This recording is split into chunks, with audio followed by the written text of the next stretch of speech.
Hey guys, it's Josh, Stoney Ridge Farmer. This is farm vlog number 10, right buddy? Woo! Yeah, come on cowboy.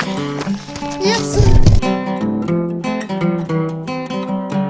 Stoney Ridge. Farm Stoney Ridge. You want to be a cowboy? You want to be a cowboy? Shake it. Shake it. Cowboy, shake on the deal. Shake on the deal.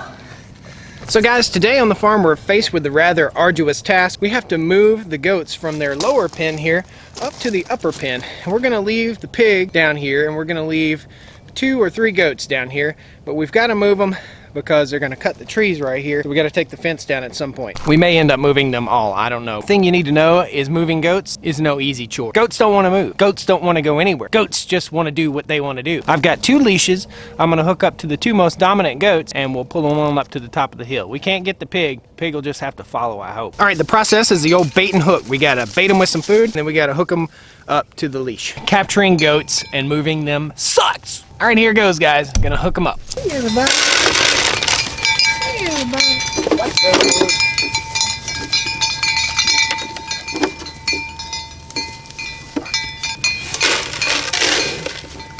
There you go.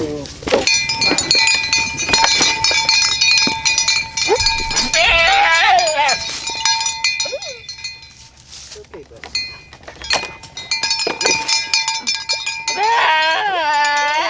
It's okay. It's okay. There you go. That's all.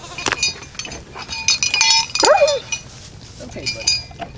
So as you can see, it's a moderately violent process. It's not violent so much as that the goat just wants to jerk away. Once I get them moving, everybody will follow and it'll be just fine. But they scream like, ah, I'm dying. But they're not. Once we put them in the field, you'll see. They just go out to grazing. Something everybody needs to know about farming is that things don't go the way you plan 90% of the time. You have to be able to adapt. We're gonna take all 4 female goats here and we're gonna hook them all together and walk them up the hill. The billy goat should follow and all the babies should follow, no problem. Getting them up the hill might be a problem, so we'll put a really long leash on them and start walking them. Here we go. I want you to understand the goats are gonna scream like it's bloody murder. They're okay, I promise. No animals are harmed in this. We're just moving them to a better place with more food. Once we get up there, you'll see. They'll be grazing just fine, happy as clam. I'm pre-warning you because it's kind of hair-raising. They go, ah, bah! I promise you ridiculousness.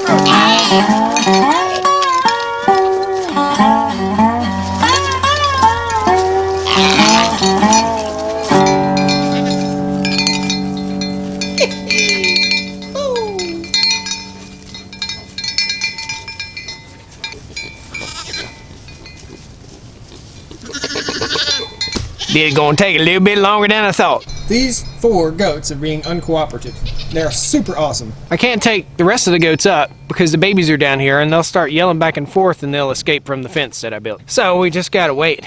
So I'm gonna leave the goats tied up here and they just have to make the decision to go up there and be with their mother. We'll see how it goes. Stupid goat's been getting out of the pen for like 8 days and now they won't go out of the pen. It's okay, little friend.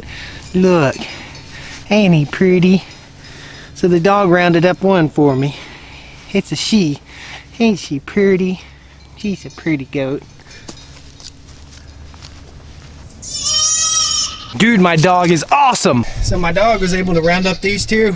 They just ran right to me and kind of laid down. It was awesome. So I got the babies in the crate. I'm gonna set the crate in the field here and then I'm gonna bring the mothers up. All the rest of the goats are together. So we've got them rounded up. Man, moving the goats is a huge chore. I hate doing it, but maybe if we move them more often, it won't be so hard to do this. Here we are, guys. Got the goats securely attached to my waist, and we're walking on up the hill to the new goat pen area. Should be pretty interesting. I am tired. Come on, everybody. Come on, goats. Come on, goats.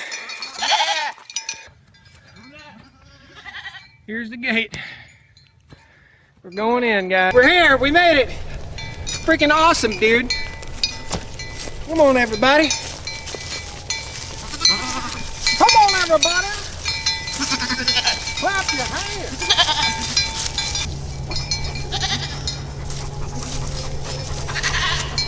Good boy. What a good helper. He was such a good helper, guys. We got the goats up here. Awesome. I've got them tied up to the least likely place for them to get tangled.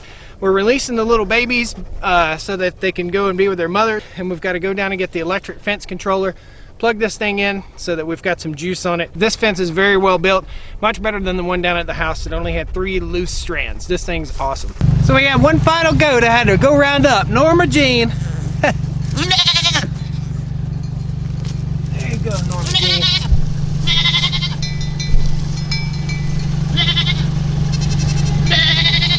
Hey guys, I've had the goats up here about 2 hours now. Nobody's trying to get out. We're gonna give them some water and we're gonna hook up our electric fence controller. So we're gonna install our fence controller, and what we would need to do with our fence controller is make sure that it's facing south. That's north and that's south. So we've got this little stand that we had the other fence controller on. It's a solar fence charger, so we're gonna go ahead and hammer it into the ground and get it attached and drive our ground rod.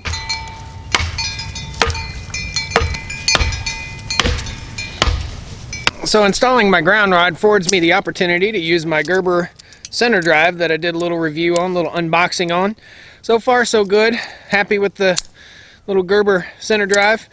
Good little tool to have around when you're working on the farm. We'll go ahead and take loose one of our ground clamps. I do like the fact that the Gerber center drive, you can unscrew and screw things and you can actually get them tight, where before with any other type of multi-tool, you weren't able to get them tight. So Gerber center drive, happy. When we put this ground rod in, we're gonna use a little forethought here. We're gonna drive it down probably about 3/4 of the way, so where we can get a chain on it and pull it back out if we need to. We'll be moving this at some point. This is all temporary until after we get our timber cut and everything. So just needed to get the goats to a place where I wouldn't have to feed them every day. They can forage off of the land and also put some of that fertilizer, some of that magical butt fertilizer they got. Whenever you're driving a ground rod, whenever you're driving a fence post, be sure that when you drive it down, you just use the weight of this. If you go hammering down on it, you run the risk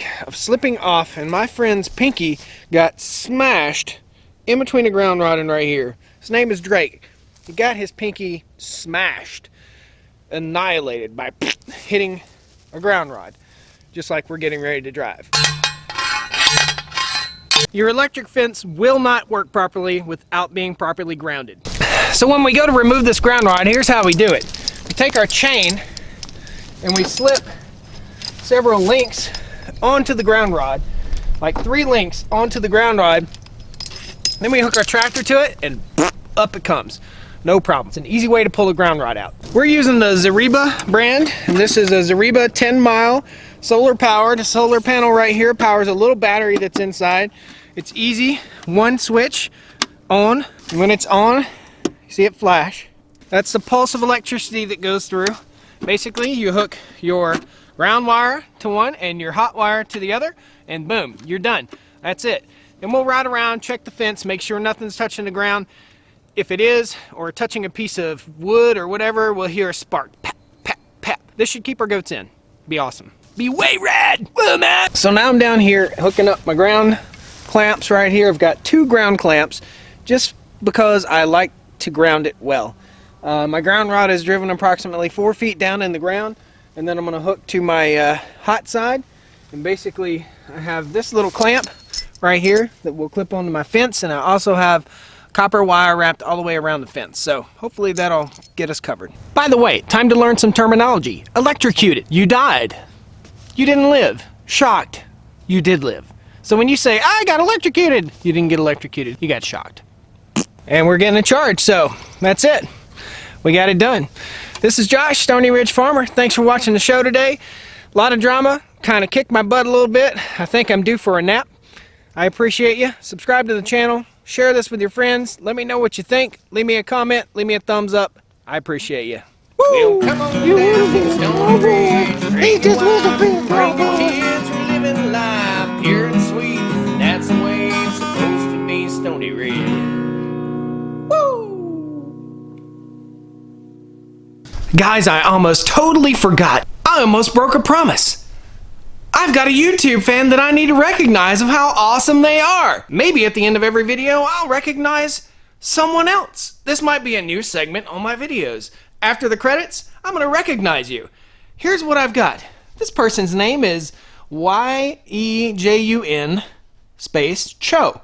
So like Yjun Cho. It's a comment on my video of how to kill and smoke a hog. It says, I'm not gonna cuss by the way, it says, what the f***? Why are they killing them? And why don't they want to kill the f***ing dog? So why don't you want to kill the f***ing dog? F***ing white people is what it says. Effing white people. Racist! Isn't that neat? Racism! Wow! Dirty and disgusting. Nice. So I replied, hey, what can I say? Dogs don't make good sausage. Try smiling sometime.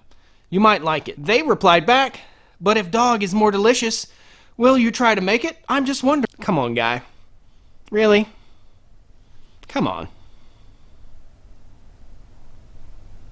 Just be my friend.